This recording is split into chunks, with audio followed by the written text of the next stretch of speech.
मैं आप लोगों को हब मोटर्स के बारे में बताऊंगी। यहाँ पे हमारे पास दो 4 किलोवाट की हब मोटर्स हैं। ये इन व्हील हब मोटर्स हैं। हम लोग अपनी गाड़ी को रेयर व्हील ड्राइव बना रहे हैं, तो हम लोग अपनी मोटर्स को रेयर व्हील्स में माउंट करेंगे। बट अगर आप चाहते हैं कि आप अपनी गाड़ी को 4 व्हील ड्राइव बनाएं या ऑल व्हील ड्राइव बनाएं, तो आप लोग 4 हब मोटर्स लेके चारों व्हील्स में माउंट कर सकते हैं। उसके साथ ये होगा कि आपके पास इंडिविजुअली 4 कंट्रोलर्स होंगे हर एक मोटर के, और आप उन सब कंट्रोलर्स को सिंगल थ्रॉटल से कंट्रोल करेंगे। ये जो हब मोटर है, ये हमारे पास 4 किलोवाट की हब मोटर है। ये हमारे पास बेसिकली 16 या 17 रिम साइज़ को सपोर्ट करती है। जैसा कि टोयोटा की हमारे पास आ जाती है XLI या GLI या सेडान, कोई भी आप ले लें, होंडा सिटी, या अगर आपके पास सेडान नहीं भी है तो आप शिराड या फिर कल्टस को भी आप देख लें, तो उनके अंदर भी ये वाली मोटर्स सही रहेंगी।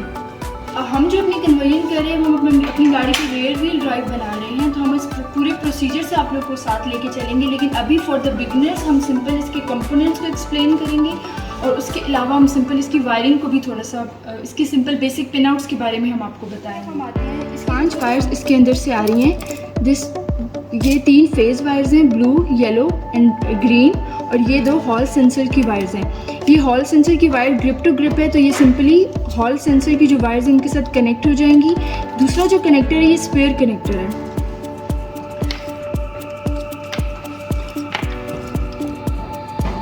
ये हमारे पास basically anti thrift power supply है। ये हमारे पास ई-लॉक है, तो जब हम लोग बैटरी टर्मिनल्स को यहाँ पे कनेक्ट करेंगे तो इसको भी यहाँ पे हम लोगों ने कनेक्ट करना होगा। इन केस के ये हमारे कंट्रोल मिल गए हैं, तो जब तक हम ये कनेक्ट नहीं करेंगे तो हमारा जो कंट्रोलर है वो स्विच ऑन नहीं होगा। देन वी हैव, ये हमारी जो वायर्स हैं, ये हमारे पास स्पीड कंट्रोल की वायर्स हैं। ये हमारे पास बेसिकली जो एनालॉग डिजिटल स्पीडोमीटर जो भी आप यूज़ कर रहे हैं, ये उसकी वायरिंग है। ये हमारे पास बैकवर्ड गियर है। इन केस जो हम जब स्टार्ट करेंगे तो मोटर फॉरवर्ड डायरेक्शन में ही मूव करेगी, लेकिन जब हम इन वायर्स को आपस में कनेक्ट करेंगे तो हमारी जो मोटर है वो बैकवर्ड डायरेक्शन में मूव करेगी। Then we have cruise control. Cruise की वायर है जो आगे जाके सिंपल अटैच हो जाएगी। Then we have these high brakes and low brakes. High brakes basically frictional brakes हैं, एंड लो ब्रेक्स वो तब अप्लाई होंगी जब हमारे पास रीजनरेटिव ब्रेकिंग का फिनोमेना हो रहा होगा। Then we have the most important wire, ये हमारे पास थ्रॉटल की वायर्स हैं। ये बेसिकली 3 पिन थ्रॉटल के साथ जाके डायरेक्टली अटैच हो जाएंगी ग्रिप टू ग्रिप। इसमें हमारे पास जो ब्लैक एंड रेड, इसमें हमारे पास जो ब्लैक और रेड वायर है, ये बेसिकली हमारे पास पावर वायर्स हैं। इसमें 5 वोल्ट जा रहा होगा और इसमें 0 ग्राउंड होगा। और ये जो ग्रीन वायर है, द मोस्ट इम्पॉर्टेंट वन, ये हमारे पास सिग्नल वायर है।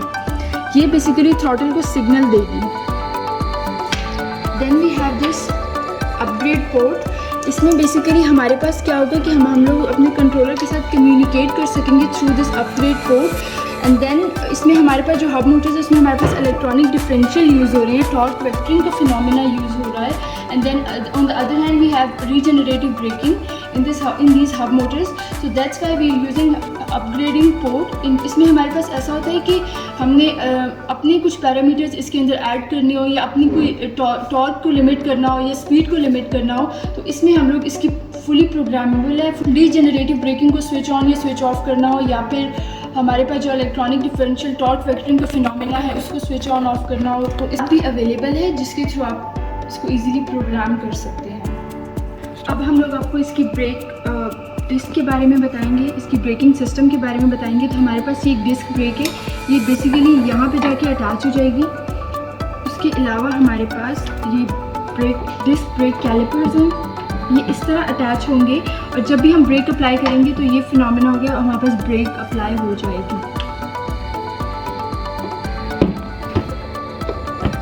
ये बेसिकली हमारा जो ब्रेक है उसके साथ अटैच होंगे। इसके अंदर एक पिस्टन है, तो जैसे ही हम ब्रेक प्रेस करेंगे तो ये पिस्टन प्रेस होगा, और जो हमारा हाइड्रोलिक ब्रेक फ्लूइड है वो इसके अंदर, जो इस कंटेनर के अंदर होगा, वो इसके अंदर इसकी वायरिंग के अंदर सर्कुलेट होगा, और इसके थ्रू हमारी जो हाइड्रोलिक ब्रेक्स है ये अप्लाई होंगे, जो कि कैलिपर को ऑपरेट करेंगी। एंड देन कैलिपर के थ्रू हमारी जो ब्रेक्स हैं वो अप्लाई हो जाएंगे। अक्सर क्वेश्चंस जो किए जाते हैं वो ये होते हैं कि आप 2 या 3 या 4 अगर आप कंट्रोलर यूज़ कर रहे हो एक गाड़ी में, तो आपको उसको किस तरह एक थ्रॉटल के साथ कैसे कंट्रोल कर रहे होते हो।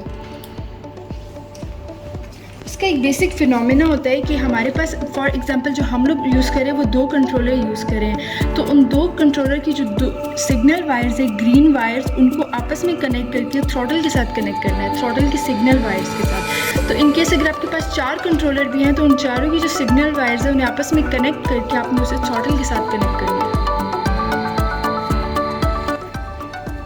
दूसरा जो हमारे पास मोस्ट कॉमन क्वेश्चन आता है वो ये आता है कि इसमें जो हम टर्न्स के ऊपर जब गाड़ी टर्न करती है तो किस तरह दोनों व्हील्स अपनी स्पीड एडजस्ट करते हैं। लाइक एक व्हील थोड़ा टर्न हो रहा है, दूसरे को ज़्यादा स्पीड चाहिए होती है। तो उसमें ये होता है कि हमारे जो ये वाली मोटर्स हैं या ये कंट्रोलर्स है, इसमें इलेक्ट्रॉनिक डिफरेंशियल का जो कॉन्सेप्ट है वो बिल्ट इन होता है। लाइक आपके पास टॉर्क वेक्टरिंग का इसका अपना एक फीचर होता है जिसके थ्रू ये फिनोमेना हो रहा होता है। तो इस फर्दर अगर कोई भी क्यूरीज है तो आप कमेंट्स में बता सकते हैं। We try to respond as soon as